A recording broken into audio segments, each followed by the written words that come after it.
Welcome to Innovate, Disrupt, or Die, the podcast where innovation isn't just an ideal, it's a way of life.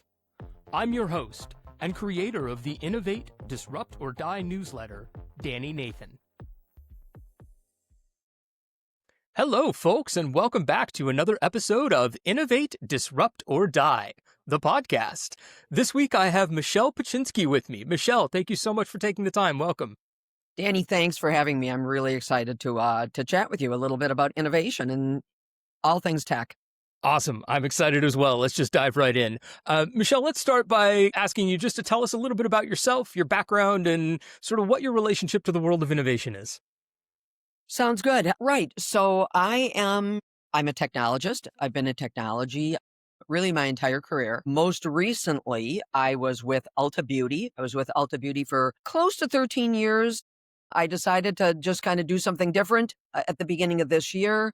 But while I was with Ulta, the first half of my career at Ulta was very similar to other roles that I've had, in that I had responsibility for all of the consumer technology systems. And so in retail, when you think about the consumer technology systems, that's going to be store systems, marketing systems, .com, and then our mobile apps.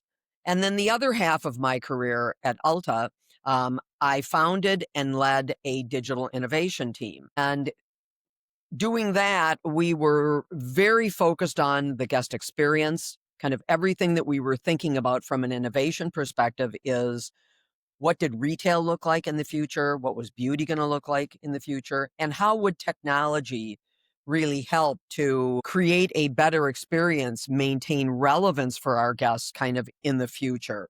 So half of my career, traditional kind of IT role, I reported to the CIO when I was overseeing consumer tech. I had done that previously with a couple of other retailers. And then the last half, I led and formed the innovation team. I currently, right now, I am advising some tech startups, because when I was in the world of innovation and kind of doing that, I had started my career for a startup. And I really, I absolutely love being around entrepreneurs, founders, people with big ideas, tons of optimism. And I thought, let me see if I can't, just kind of head back into that world and help out, see if I can't bring some visibility to a lot of these, amazing ideas, and kind of help a few startups that I believe in, try and really grow their businesses and be recognized. Fantastic. It really is such a different sort of, feeling, sensibility, sentiment, between a corporate role like the ones that you've described and, the startup moment. And it's so interesting because at least one of the things that I talk a lot about in Innovate, Disrupt, or Die, particularly in our newsletter, is sort of thinking about the similarities between those, but the differences are worth noting as well. Can you talk a little bit, Michelle, about how you view the differences between sort of the corporate world and the startup world, and what you missed about smaller companies, and perhaps what some of the advantages of larger companies are? I would love to. And I think it's interesting to, like to your point, I started my career, I was the 13th employee at a little startup. I think one of the things that's really unique about working for a startup or a small company is you really, you have to be a jack of all trades. Yeah. You have to not have a problem kind of, getting your hands dirty, doing a lot of hands-on, things, doing whatever it takes, really. So from that perspective, there's a lot of, it could be strategic work and it could be very basic work. Mm-hmm. But you have to be comfortable kind of doing a range of things, whatever it takes to become successful. And in large companies, I think the roles get more specialized, but the level of expertise of the person in the role, they're really subject matter experts. If it's search, they're going to know search deeply. If it's, web page design, they're going to know that deeply. In a smaller organization, you have the opportunity to kind of learn it all, but maybe you don't go as deep, depending, right? Because you have to know a lot, about a whole host of things, versus really specializing and then having a team where you've got all these experts that come together. In larger companies, kind of the reason that you have all of these experts is that the cost of failure, because the company is bigger and therefore, the potential impact to revenue is bigger. You become a little bit, you know, a little more risk averse because again, the impact if something goes wrong just can be much more magnified. That said, like one of the other things that I always thought was true is that in smaller companies, there's kind of no place to hide. Yes. I mean, if you're not pulling your weight or you're not contributing, like you can't have people that don't contribute. You Right. Well, there's a huge difference between being responsible for, 1/13th of the work versus, I don't know, 1/1300th of the work, for example. right.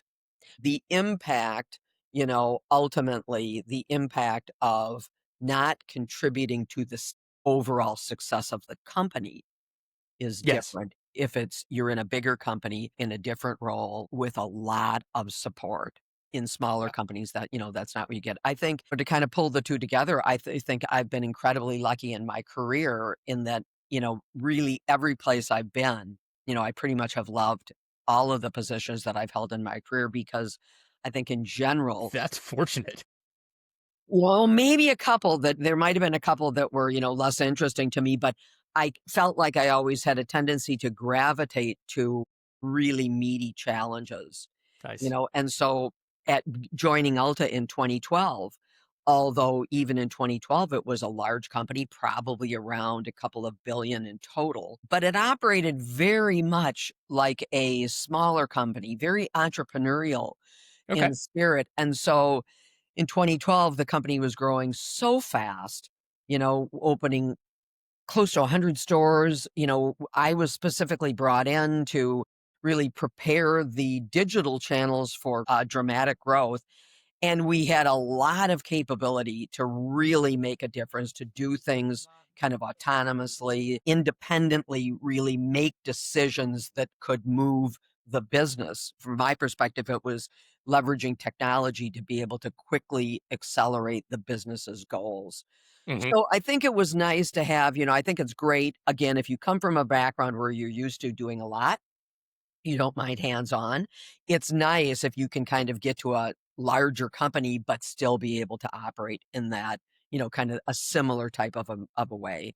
Yeah, that's a rarity, and I'm kind of jealous hearing you talk about it. I can understand where the sort of capabilities and resources of a large company with the thought processes of, I mean, everybody these days, we need to act more like a startup, and it sounds like you were fortunate enough to have that in practice. Michelle, you hit on a couple of things that I want to sort of circle back to. Let's start with the idea of failure. You mentioned a moment ago that there's a little bit more freedom to fail in a smaller or startup oriented environment. And, one of the things that I talk about a lot and that I'm hearing you sort of circle around as you're describing your experiences is the idea of a culture of innovation.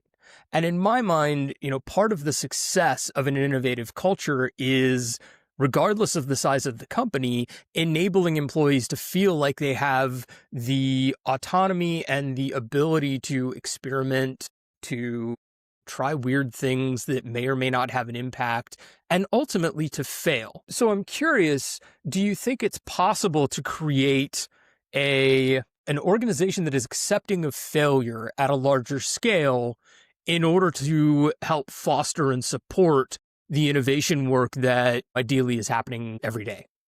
I think that, kind of creating a culture of innovation, right? I think that ultimately is the right approach. In general, at Ulta, one of the reasons we did that was to accelerate our efforts specifically related to new technology. Where was the world going? What was beauty going to look like in the future? And typically, with the dedicated innovation team, we were looking at things that were further out, 3 years. It wouldn't have been things that the rest of the organization was looking at. We really tried to make sure that it was, hey, what are the things that people aren't looking at?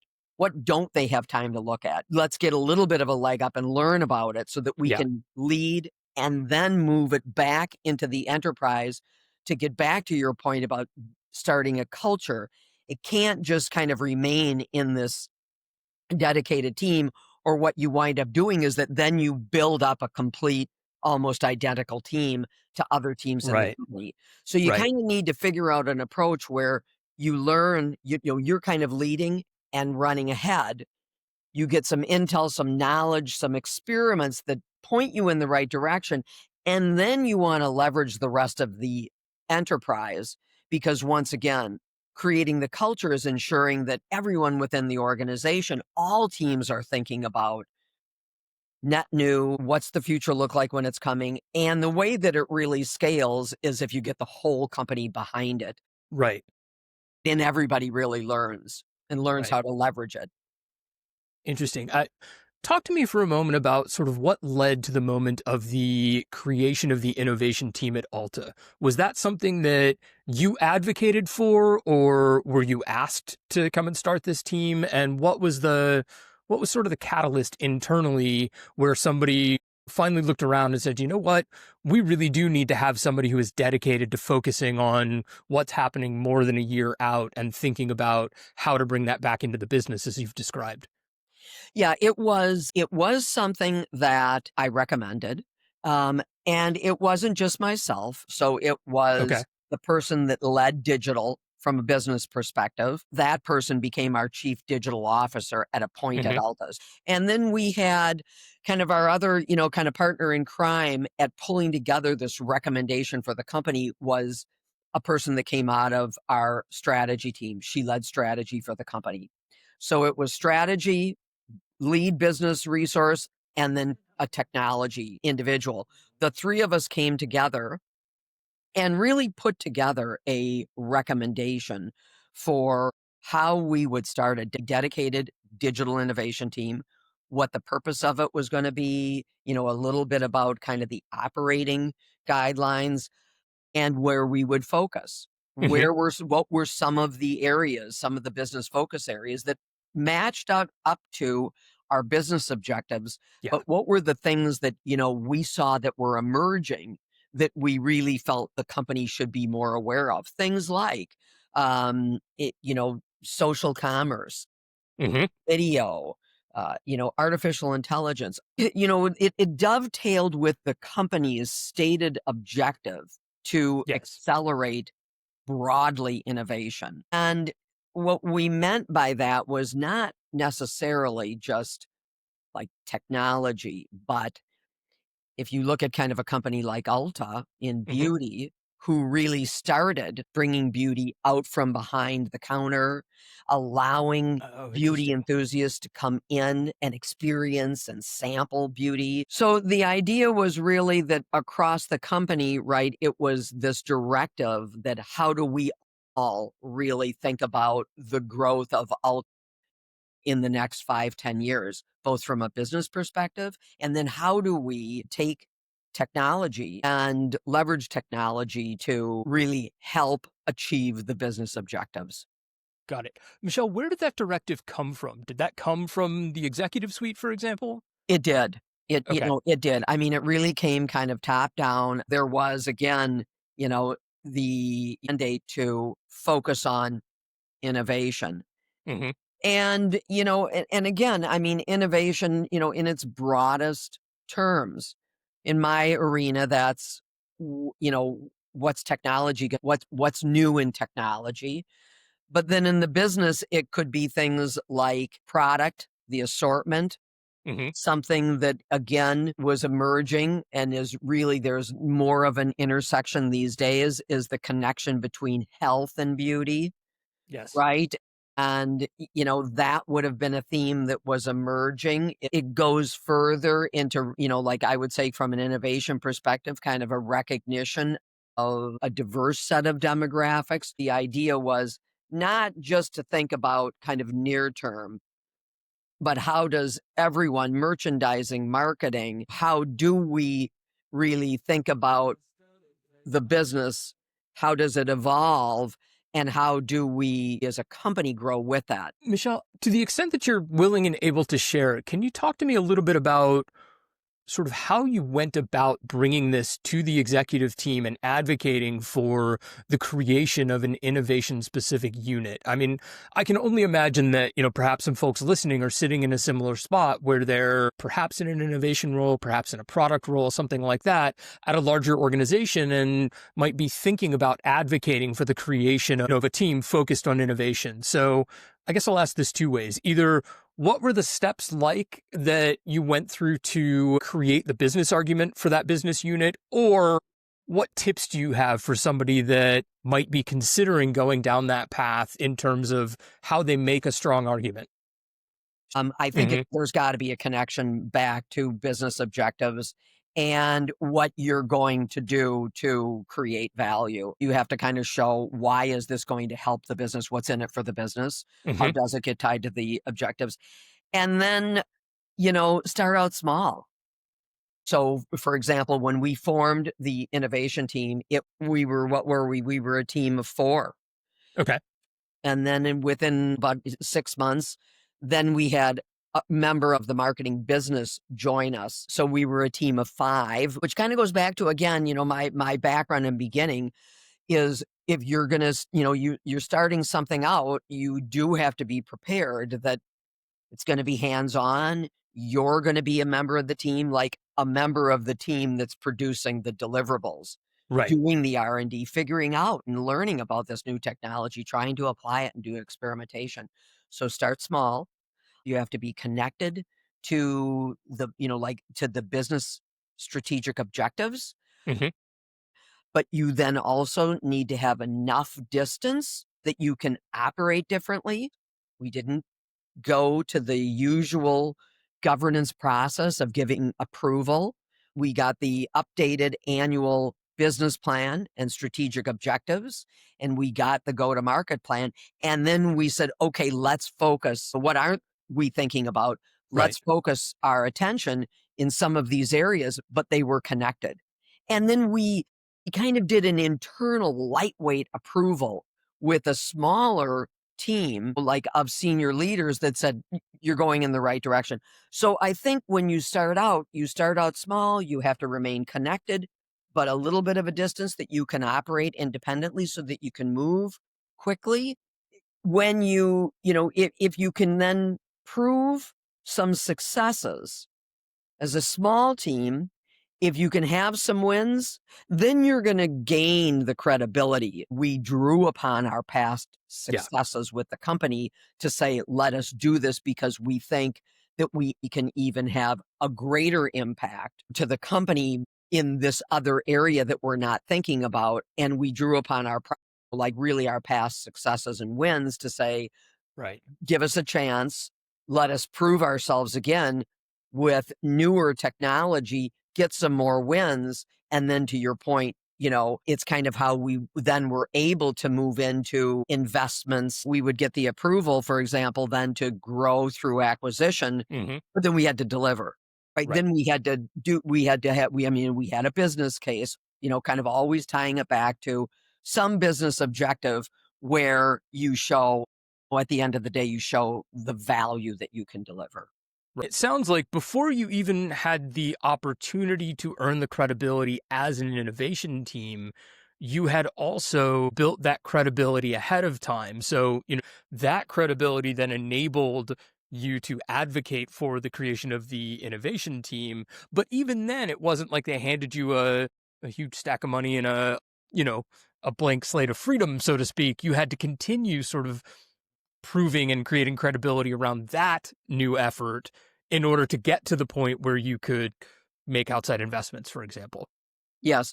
And, what I was going to say, Danny, earlier is that, where I think, I personally could have done a better job. And growing a team is one thing, but Hmm. as you're building out something new, Yeah. something that is all about change, it's so important to really, show what's the Yeah. value to the company. I think I could have done a better job along the way of continuing to quantify the value and, and tying it back to kind of material benefits.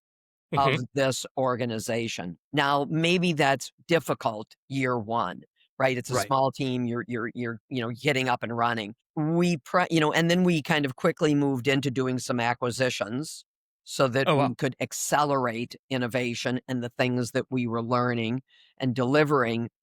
But we got kind of so busy building things, we didn't do a good enough job explaining what's the value. And we grew from a team of 4 to 40 in about 3 Okay. years. And then it's like, well, what are you Yeah. producing that's What of are you real delivering? tangible value? And so it's just a real I don't think there's any perfect answer here, right? I think No, of course. remaining connected, we probably could have been better connected in the early days to the enterprise, in ways we wanted to be unconnected so we could move quickly. Yeah, and But there was that tension of how connected are you, and you're moving quickly, and then you get too far ahead, and then right. everyone has questions about what's the value? What are they doing? There's just this, it's just not, It's a constant tug of war. it's not easy, It's not easy. Michelle, you've mentioned a couple of times sort of having the freedom to color outside the lines, so to speak. Especially in the early days of this new team, how did you secure the permission to color outside the lines, to do things that didn't align to internal governance processes, things like that? We regularly, when we were investigating something, lots of times we would reach out to our partners in legal. One of the ways to your question, how do you can draw outside the lines if one of your partners is you've evaluated kind of the risk reward with teams like legal, Hmm. IT security risk. Now, Yes. I'm not going to say that when we started out, did we have these really close connections, say with IT security risk? We didn't, but when we were building out our personalization platform Hmm. in innovation, we really we were the team that was kind of behind moving the organization to the cloud and getting all of our data into a place where we could readily access it. And as we were breaking new ground with the cloud and building out, cloud infrastructure, we then partnered with our IT security risk team because we recognized we might lay down a basic foundation, but it's not going to be hardened for the enterprise. So we might we're going to learn about it, and Hmm. then we're going to need the backing of teams in IT, teams from IT security risk to really, make it enterprise ready. I think I could have done a better job earlier on, kind of, maybe building those bridges in some instances sooner. And if you've got the right connections, then I think you'll basically get the support to continue to investigate if you're bringing people along. Got it. Michelle, as that team grew from, as you said, 4 to 40, what did the team structure look like as it got bigger? Like, what types of capabilities did you find were important to have sitting explicitly within the innovation team as opposed to perhaps, I don't know, borrowing from other areas of the organization? So, so a couple of things immediately kind of come to mind. I mean, one of the, kind of a key reason that when we were four, we were, we would have looked like a little startup. We were Yeah, jack of all trades. We did everything right. But we were technologists, with the exception of, again, the one individual that was a business resource who really kind of helped ground us in, yes, here's the technology, but then how can it really maybe make a difference in marketing? Or how okay, do we best use it? I mean, it was kind of key to have sort of the business lens of on course. the use Well, of especially given technology. how much you've emphasized the need to align to business goals and business objectives. I mean, Exactly. having somebody on the team who is consistently advocating for that perspective makes a ton of sense. Yeah, agreed. And then when we did the acquisitions, which I said, we're really in our first year, kind of the tail end of the first year, organizationally, the way we looked is we actually looked like three companies. We looked like the team of four of us, or Mhm. five, that represented Ulta. and then the two companies that we acquired. One was an AI startup out of Silicon Valley, and the other one was our virtual try-on partner. The original team of 5 did most of the, you know, experimentation that wasn't either AI or data-centric AI, kind Hmm. of think building out personalization, which was done through this AI startup that we acquired, and then our virtual try-on company that we acquired, they built out anything to do with augmented reality, the Right. virtual try-on things, skin analysis. So we had a team that was focused on AR innovation. That was the one company we acquired. We had another team that was focused on AI innovation, think personalization and kind of Hmm. early days of that. And then anything else that didn't really fit those two organizational structures that ran along the lines of the acquisitions that we made, that's what the original team did. So we did things like, intelligent mirrors. We did um, a lot of things around video, shoppable Yep. videos. We dabbled in anything else, ultimately that the other two teams weren't focused on. And ultimately, then, when we got done capitalizing on the acquisitions and building out the assets that we acquired, which weren't just software. I mean, candidly, one of the reasons that we did the acquisitions, back to your point of what did the org structure look like, is we did the acquisitions in many ways because it was an acqui-hire play. Sure. Because in my old role, right, in IT and then broadly in the company, we didn't have data scientists. Okay. In 2017, I mean, we really didn't. Yeah. We had people that knew, certainly knew early days of AI, rules engines and statistics and things of that nature, right? But true algorithmic understanding, more of the mathematical kind of background behind a lot of the technology tools or computer vision, Hmm. kind of computer vision engineers. We didn't have any of that type of talent. Gotcha. And so it was a recognition that a good thing to be acquire at that time were positions and capabilities that we did not have in the organizations. Got it. So the So product was not the entire sort of target of the acquisition. It was also the idea of extending the capabilities of that team all in one shot, so to speak. it was the people. It really Yeah. was the people and the talent that was a recognition that even in the future, right, it was talent that we didn't need, that would have taken a long time to, basically hire. It would have taken a long time, hire point specialists, if you Right. could get them in the location that we were in, kind of in the Midwest, right, not Silicon Valley. So it was an amazing way to really very quickly kind of overnight have and like future engineering, Hmm. experience within the company. That ultimately I think that if you were to look at Ulta today, and a lot of the continued great things that Ulta is doing, a lot of that talent now, in some instances, like, a lot of the data scientists are now embedded back into IT to help really build a center of excellence around AI, because that was incubated Yeah. inside of innovation, a core competency of it. But then it's like, we'll share the wealth, move it Yeah. back out into the organization. So organizationally, right, it was bring in positions that weren't in the company through the acquisitions. We looked like 3 different companies. And then right in the middle of the 6 years of the digital innovation team while I was there, I restructured, because it was then time to say, well, wait a minute, we're digital innovation, not 3 companies. Right.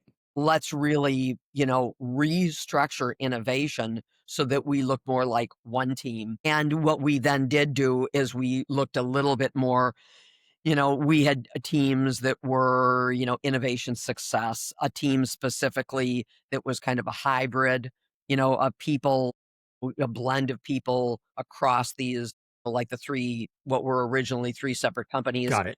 and an innovation success team was responsible for kind of really making sure that experiments we were doing, they had a purpose. We started and stopped them. We had metrics that we were measuring. Yeah.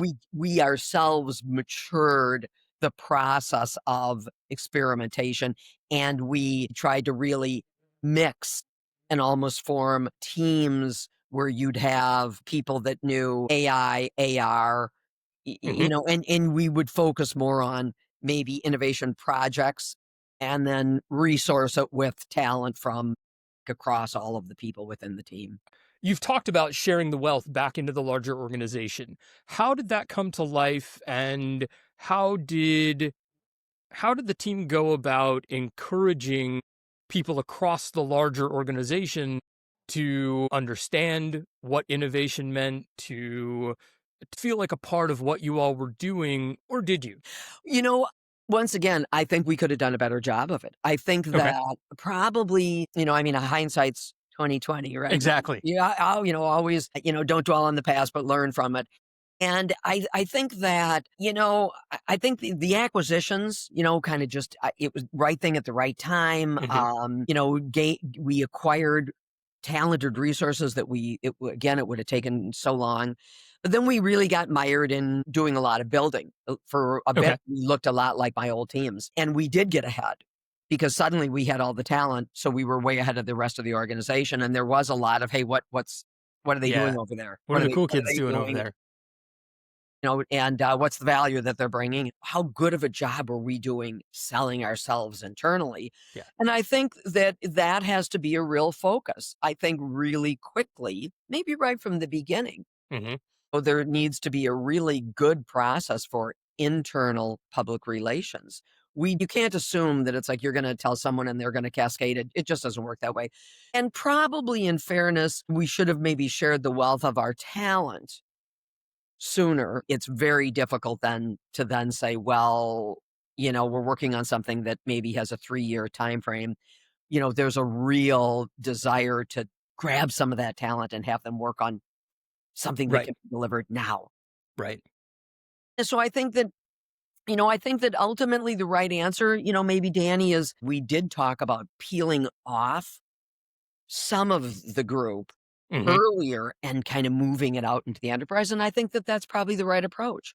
Rather than incubating it for too long, Right. building too long, and then you're kind of like, well, who else knows it? So you're stuck supporting it.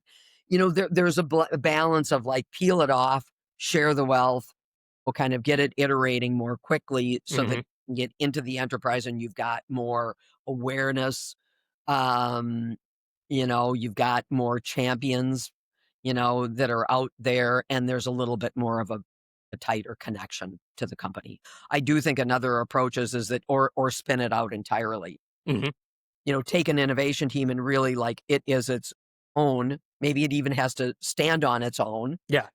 So whatever it produces, the worth of that, it's almost a self-funding organization. Right.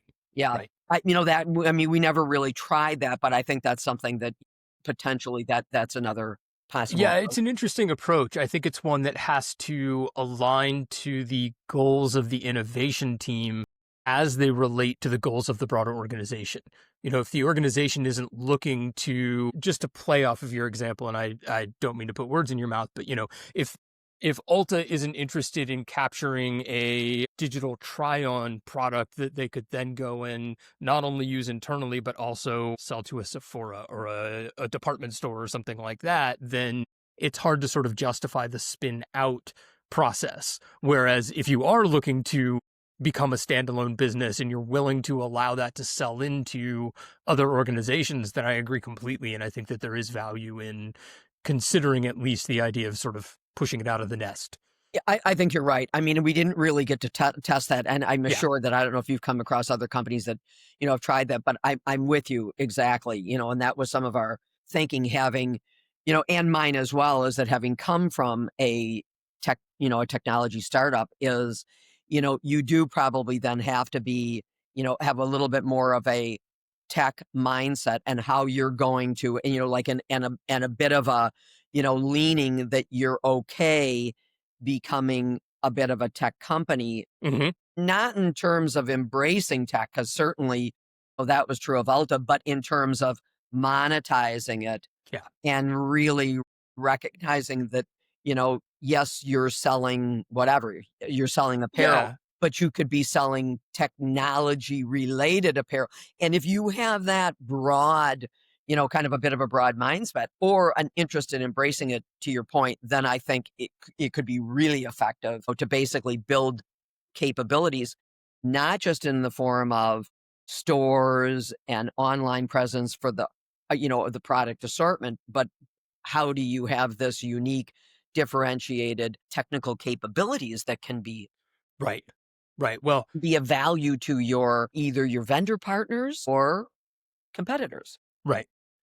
Yeah. Absolutely. Michelle, this is absolutely fascinating, and I really appreciate your sharing all of your learnings from building out an innovation team. I would love to have you back sometime to talk specifically about your corporate venture capital efforts and to learn more about sort of in the same manner as how you built the innovation team, how that came to life, and what your perspective is on how CVC can impact company growth and opportunities. Yeah, I would be delighted to. I really would. And Awesome. again, I really appreciate you, having me on your show, and chatting with you. It's been great. Absolutely. Absolutely. It has been an utter pleasure. So thank you so much for your time, Michelle. And I will look forward to our next conversation. I'm just going to assume it's going to happen because I'm really excited about it. Perfect. I love it. Awesome. Sounds great. Thanks, All David. righty. Thank you, Yeah, Michelle. you bet. That's it for today. Thanks for tuning in to Innovate, Disrupt, or Die, the podcast. Join us again for our next episode. And don't forget to subscribe at innovatedisruptordie.com.